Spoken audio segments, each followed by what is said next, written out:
The last thing I wanted to show you is this is another one of our field trips. This is called the City of Us. This was we did I think about 2 years ago, and this is a segment of that virtual field trip that's on the monuments. That this is also broken down into segments. You can see right here a lot of cool stuff right in our backyard, as we are super lucky to have that. But below this content, you'll notice that we have a ton of instructional resources.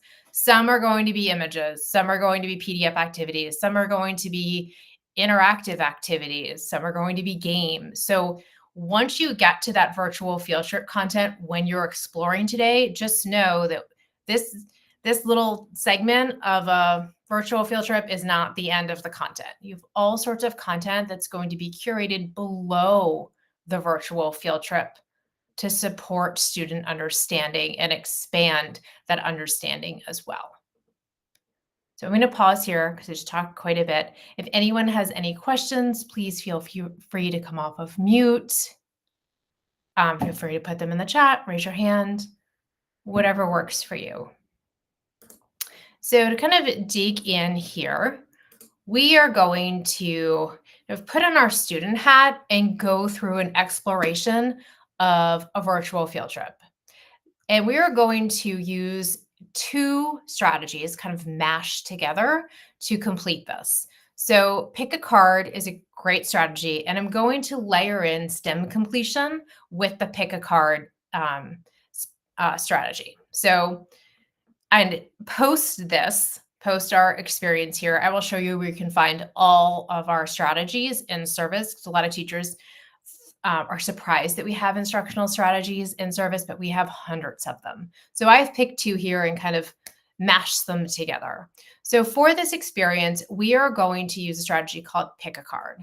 And let me show you, and I will actually just drop the link in instead of going back to the guide. So for our exploration, I just put the link in the chat and it will take you to, and make sure I have something that looks like this. So this is where this is how we're going to kick off our exploration. So the strategy is called pick a card. And what pick a card does is I use a strategy like this in my classroom. I'm sure you've used a variation of it in your classroom. And I used to use it on index cards, or scraps of paper where I would just write it down on a question. So what I would do is I'd split my kiddos into small groups, and I'd give each group a card. And on that card could be kind of something to look for in a piece of media, something to watch and consider, something to follow up on. It could be, a variety of things. But the idea is that each group is viewing the same piece of media, but they're looking at it through a different lens, and they're considering different things while they view that piece of media. They're going to view it independently, so on their own first, and then they're going to come back together as a group and discuss. So that's kind of the high level strategy. I layered STEM completion onto here. So I'm going to click here. I layered STEM completion onto here. So I'll unveil one of the cards so that we have some sort of prompt instead of an open-ended question. So if I was providing this card to one of my kids, and even if it's paper, we're working in the digital world here, but even if it was paper, I'd ask them to view a really small segment of a virtual field trip and tell me what they observed. So that's the idea here. So what you all are going to do is come here and you're going to select one light blue card and one dark blue card. Any letter combination works, just as long as it's from one light blue column and one from the dark blue column. And go ahead and choose your letters. You can quickly write down what you're supposed to, kind of be looking for in these virtual field trip clips, or you can always come back and revisit the cards. But the idea is that we have one prompt from the light blue and one prompt from the dark blue. So I'll give you a second to access our board here and our activity. And if anyone has any questions, again, please Feel free to ask.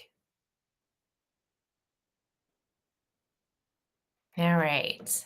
So after we have one light blue choice and one dark blue choice for our cards, bring it back home and we're going to visit virtual field trips. And I bucketed these out into K5 into 612. And the group I work with this morning in an earlier session, I told them the same thing. And that is, if you're teaching sixth grade, even seventh grade, and you want to go back and look at the K5 content, it definitely stretches because we know, at the the end of fifth grade, we're inching a little bit closer to sixth grade. So maybe some of that middle school content is appropriate. At the beginning of sixth grade, we are still very much fifth graders in a lot of ways. So that fifth grade content might be appropriate. So even though these virtual field trips are bucketed out by grade band, don't don't worry if you want to look at the K5 piece and you're teaching in the secondary area. It's all up to you. I just always like to give that flag about discovery content, any discovery content. So I'm going to go ahead and hit this K5 piece. So go ahead now, choose what virtual field trip you would like to explore. The idea is that you watch one segment. You choose the segment. Remember, the segments are underneath of the initial video. Go through, watch it cold, and then rewatch it thinking about the two cards that you drew. Any questions? All right. So I'm going to stop talking finally. It is 1:56. We're going to come back in about 10 minutes. And I will be here. If anyone has any questions or has any issues, concerns, just let me know.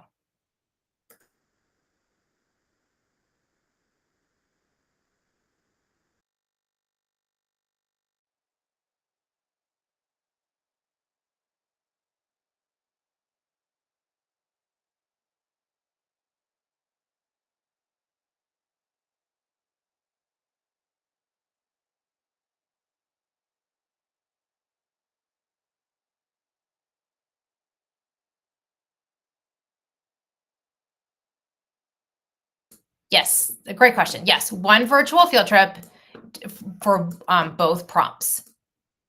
Great question. Thank you for asking.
Hey everyone, we're going to come back in about 3 or 4 minutes. If anyone has any questions, please let me know.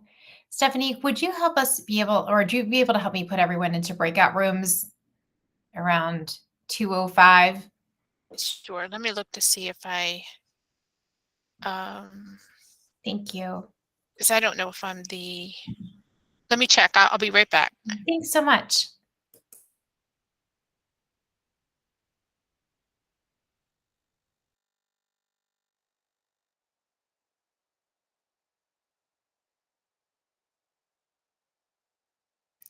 Yep, I can do it.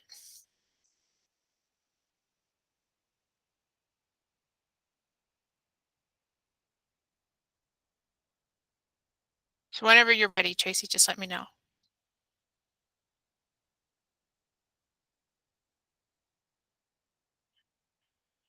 Can you hear me, Tracy? Yes, I'm sorry. Of course, my mute button was on. Oh, Thank you. okay. Perfect. That's what I thought it was my microphone. I was like, oh no. Okay, good. No, user error on my part, totally.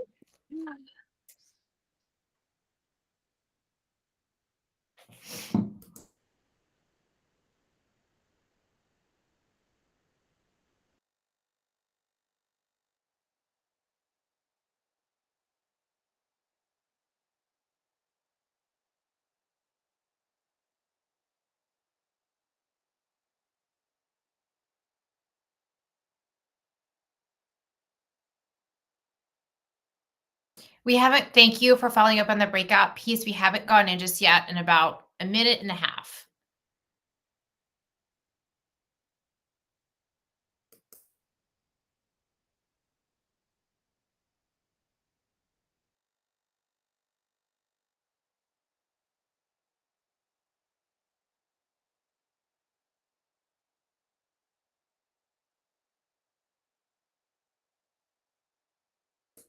All right, Stephanie, in a couple seconds, I think we're going to be okay. When we start, we're going to break out in a minute. And when you do so, if we could just think through maybe different ways you could use virtual field trip content in your classroom. So we went through a segment of a virtual field trip, watched it cold, then went back from the cards that we selected, considered the ways to complete 2 sentence stems. So that's definitely one way we could use it, but maybe different ways we could use this content, maybe different ways you could structure the use of this content. And even if it's not virtual field trips from Discovery Education, which we will dig into a little bit more today too, but just this different type of content where we're setting up students for a different type of learning experience. Whenever you're ready. Steph, whenever you're ready, we're good. Thank you so much. Okay, we are setting them up now. Okay, thanks. How long? Why don't we go for 4 minutes?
Christina and Carol and Mrs. Cowling. I'm so sorry. I just saw your messages that you didn't get a breakout invite.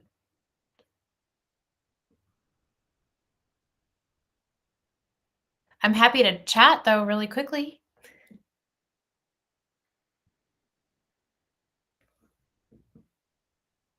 It looks like we're all coming back.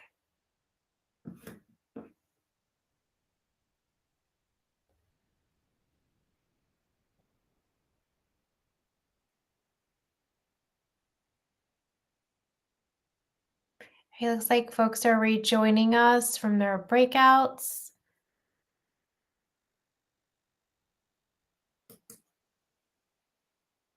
All right, I think we are all back. Hope you all had some great conversations. Does anyone want to come off mute and share maybe any takeaways you have from the breakouts, any kind of aha moments that um, um, I think someone just pinged. So go ahead and come off of mute. It was me, Stephanie. I was Yeah. saying my breakout session had a lot of good ideas, and I thought Oh, awesome. one that came out of that was there was a section on careers or Yeah. an exploration, and that you could, have a choice board to Yeah. go and explore, and if you Yep. picked one and it wasn't something you liked, you just go to the next choice, but you had to complete one, as part of the project or something. I thought that was a great idea. Yeah, I love that. Thank you for sharing that. Yeah, so that's a great example of an instructional activity that we have that's packaged, that's ready to go for teachers. That's a great follow-up. A lot of our virtual field trips weave in that career connection. So again, great example. Anyone else? Just feel free to come off mute or feel free to also to put it in the chat if you don't want to come off mute. Did anyone find content that surprised them that they didn't think was there, virtual field trip wise?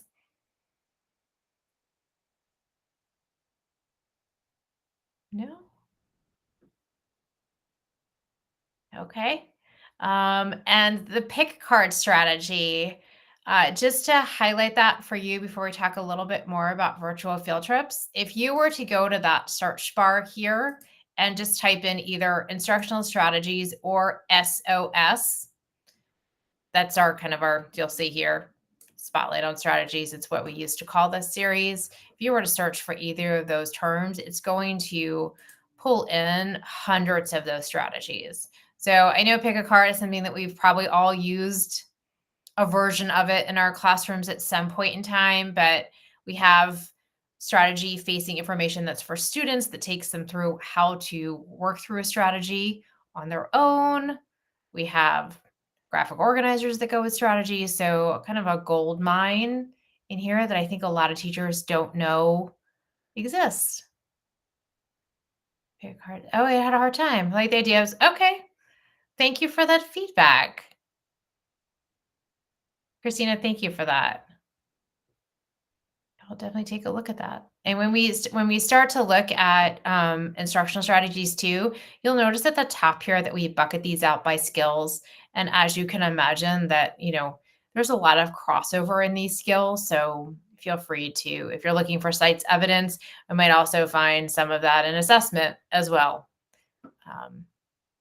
Yeah, I saw in the chat really quickly, someone mentioned the MBA field trip and the STEM connections. That is in our service, that is one of the most popular field trips, which I think of course, that content is very relevant for a lot of our students. I think resonates with a lot of our students. And I think it's an aha moment for a lot of kiddos that like, hey, I can go into the MBA and participate in the MBA without work for the MBA without playing ball. So yeah, that's a really really cool one. And I love the landmarks one too. So great. I'm glad you all found some good content. And I want to give you a couple more minutes to search just before we hop off. So as a note, I just put in SOS or instructional strategies, and that's the bank of strategies that will come up. When I searched for virtual field trips before, I mentioned that there was a channel. And when we click into that channel, it's going to bucket this content out again by grade level, but let's not like, it's not, don't be shy about visiting other grade levels. If you're working in the elementary space, this Arctic Adventures Polar Bears at Play is a fantastic field trip. We've had a relationship with Polar Bears International for over 10 years. We have folks in our content team that go to the Arctic, that get on the buggy, that visit the polar bears. And then we also have a partnership with Lego. So we just kind of merge those two partnerships together to put out a brand new polar bear virtual field trip this year. And if you were to scroll further down, you'll see instructional activities here that align with those field trips. And again, whole strand on careers. And then we start to move down by subject area. Um, and just as a note too, this Katie Ledecky field trip here, I got to go to that field trip last year. We filmed that in DC Public Schools. It was awesome. Katie Ledecky, if you don't know, is like a 1,000-time Olympian for our swim team. She is exceptionally tall and very lovely. And this is a really fun video too. I think this is a nice one that could definitely cross between later elementary grades and early middle school. So that's, I think, why it's categorized here in that K-5 bucket. But as you, oh, she went to school locally too. Yes, she did. She's great. I really enjoyed that day. It was really fun. When you start to look at instructional activities, much like the studio board that we were in, if I was to pull this up here, just for your knowledge, all of our ready to use, all of our instructional activities, the board that we went through together is all built in Studio. And if your kiddos are using any of these instructional activities that are pre-built, you have the ability to take a copy of this board simply by clicking copy, and then you can modify it and share it as you wish. You also have immersive reader capability right at point of use. So if you were to click here, and I won't do it, I'll let you explore it on your own, but if you were to click here, we have, read alouds, we have the ability to change language, so you have the ability to highlight parts of speech. So that is a feature. And even if you were to go back to the studio board that we went through together, that immersive reader piece is right here.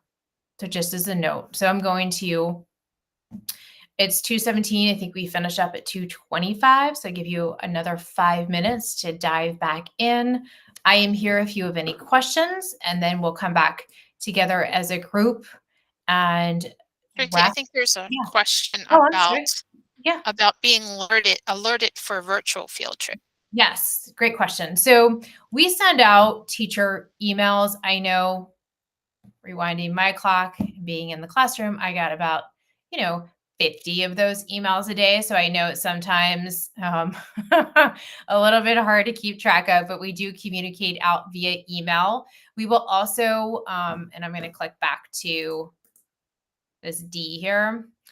We will also put a banner up in service when a virtual field trip is coming up.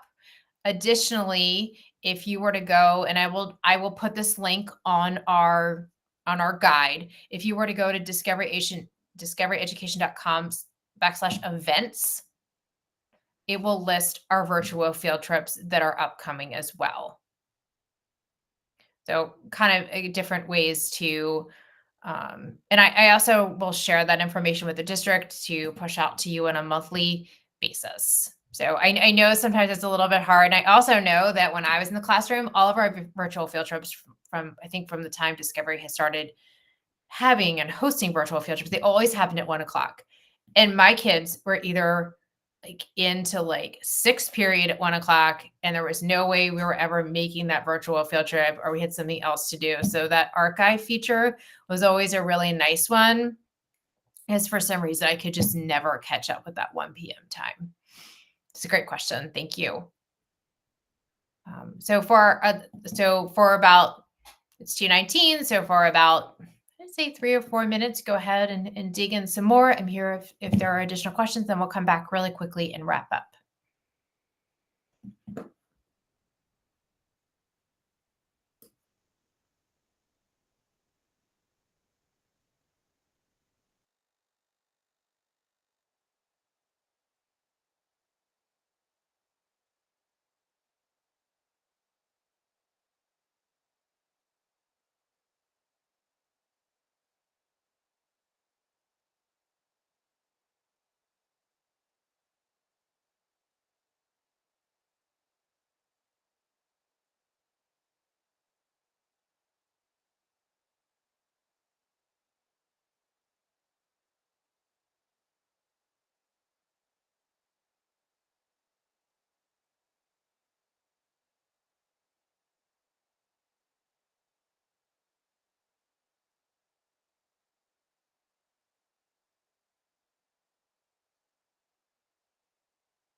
All right.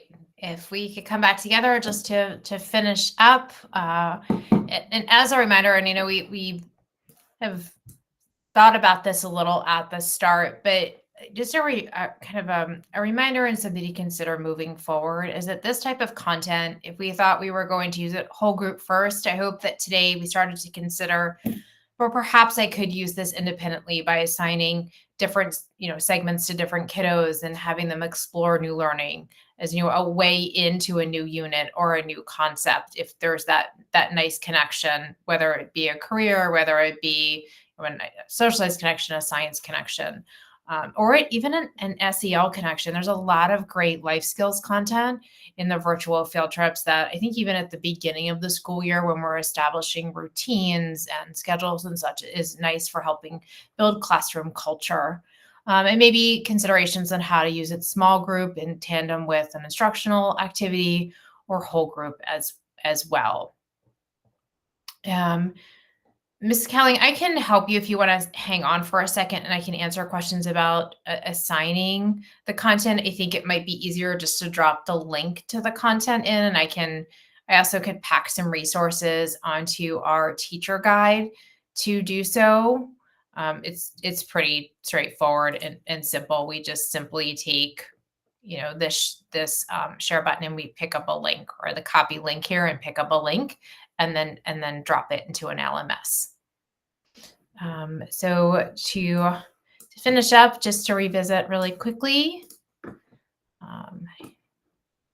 this was our learning target for the day, and I hope that you have taken away some content that you can either use in your classroom or that you can share with a colleague. Students will need to be logged into Discovery Education. I saw a question come up in the chat to access Discovery Education content. Yes, 100%. And I do see that it says, but there's only 4 LMSs and Brightspace is not the one. If you go into Brightspace, we have an LTI connection, so you can go to Discovery right through Brightspace and bring that content in right there. It's Thanks, one of your Stephanie. options. You're welcome. Thank you. Yeah. And I know that we only have 4 LMSs there, and really those buttons, just for you all to know, are more help articles than a connection. It's really dropping that link, and often, again, through an LTI connection is the best way there. I know Stephanie also pinned a link in the chat for attendance, so make sure you see that too. And thank you for spending some time with me this afternoon. Really enjoyed being here with you all, and have a great afternoon. One thing I want to add is if you go through the LTI in Brightspace, they don't have to click on ClassLink. So it's one or the other. You can choose ClassLink or through Brightspace. They'll both work. Okay. Thank you. Thanks, everybody. Don't forget to fill out the attendance form, and see you in the next session.